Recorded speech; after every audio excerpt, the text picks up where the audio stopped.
Hey y'all, it's D. It's time to do video number 2 in my debt-free life series. So if you want to see how I set up my budget and some other stuff, stay tuned.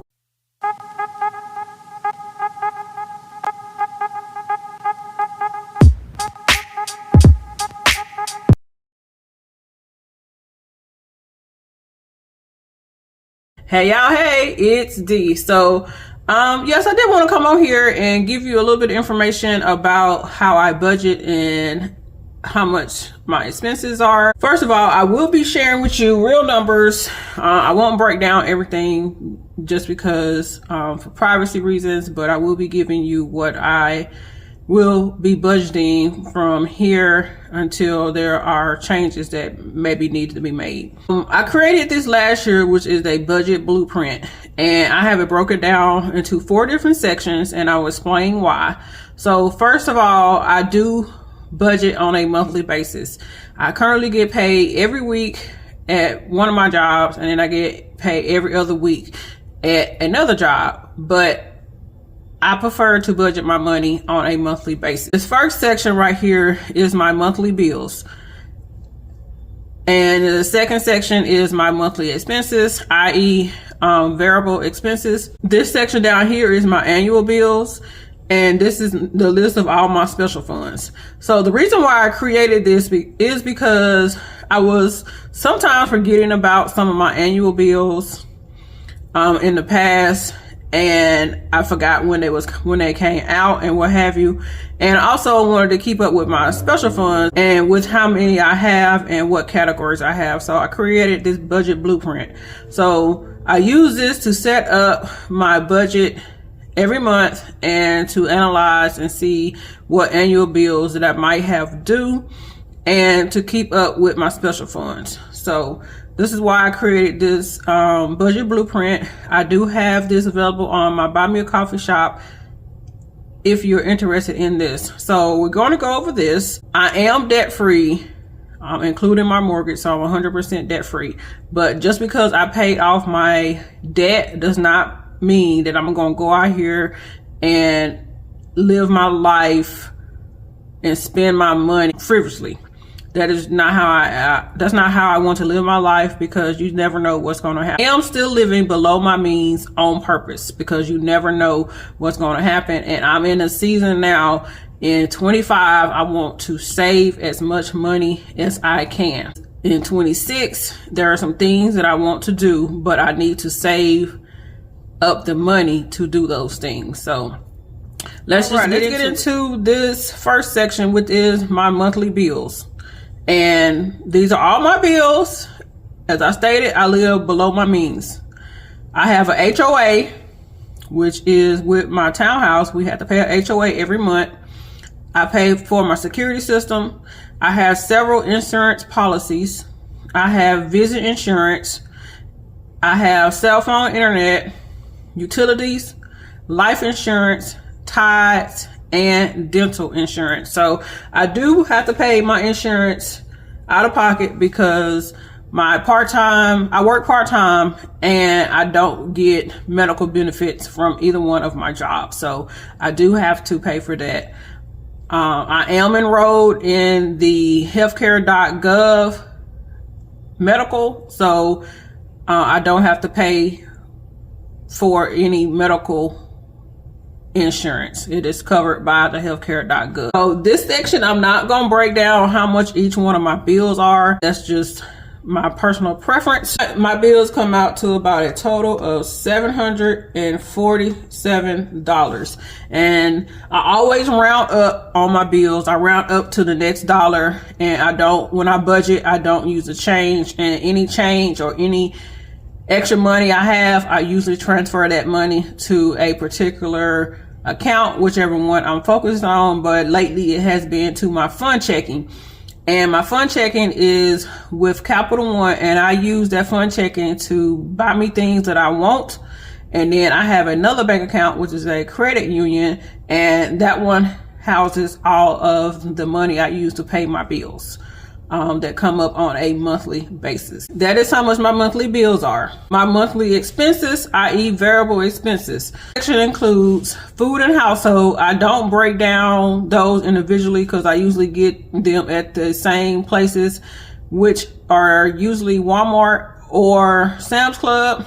Gas, spending money, saving challenges, and investments. So I like to put some of my money to saving challenges, and I send that over to my Capital One for my credit union, and the same for investments. So I don't consider these bills, because if something comes up and I can't put money towards saving challenges and investments, that is fine. Household, gas, and spending, I need those. So I do work fairly close to my job currently, and my other job, I work from the house, so I don't have to use a lot of gas.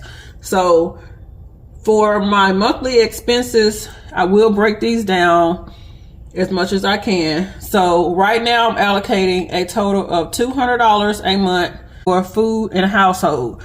Now I do live alone, and $200 is more than enough for me to get by.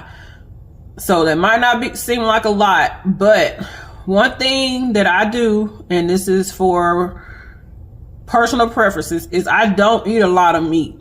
So that saves me a lot of money on my grocery bill.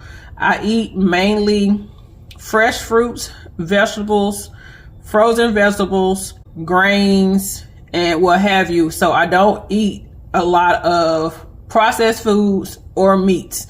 And sometimes a lot of that processed food and the meat is very expensive. If I need to stock up on something for my household that particular month, say paper towels, I also have a household special fund. So if I need to use that household special fund, I will use that. But I try to stay within this $200 range. And currently I am budgeting $40 a month for gas, as I stated. I work from the house, and my other job is close to my house. And for right now, I am budgeting a total of $20 for spending for the month. That might not seem like a lot to y'all, but as I stated, I'm living below my means on purpose, because I need to save up some money for things that I need to get done here in the next year or so. Saving challenges, this just depends on how much money I make. So I do a certain percentage of my income for that. This is going to be different every month. And same thing for my investments. So that depends on how much money I bring in. So all of these right here equals up to a total of $260. So down here, I'm going to calculate my monthly total of my bills, which is $747 plus $260, which is a total of $1,007. So that might seem low to y'all, but y'all gotta remember, I don't have a mortgage. I don't have any other debt. I don't have all these subscriptions. I don't have all that. I have basic cable, which is covered through my HOA. So they pay the cable bill, so I don't have to worry about that. If I got premium cable, then I have to pay that, but I don't need all of that. I watch the same shows usually every day. And yeah, y'all. So $1,007 is my monthly bills and my monthly expenses. Like I stated, the saving challenges and investments, that's not added right here, because that just fluctuates and depends on how much money I make. And I use the percentage method to calculate that money. Take care of my 4 walls every month is $1,007. That's it, y'all. So next, let's get into annual bills. So annual bills, as I stated before, I used to forget about when the bills came up, and also some of them, I used to forget about some of them. Let's just be perfectly honest. What I have is HVAC. That is for my HVAC unit. No, I have to pay them once a year to come out twice a year to routine maintenance on my system in order to keep my warranty that I have. And these annual bills does not come out of my money that I receive from my 2 jobs. I use the money that I receive during tax season to fund all these bills for the year. So I currently pay a total of $199 a year for them to come out and do the maintenance on my units. And I have a life insurance, and this is actually life insurance that I took over from my mom when she passed away.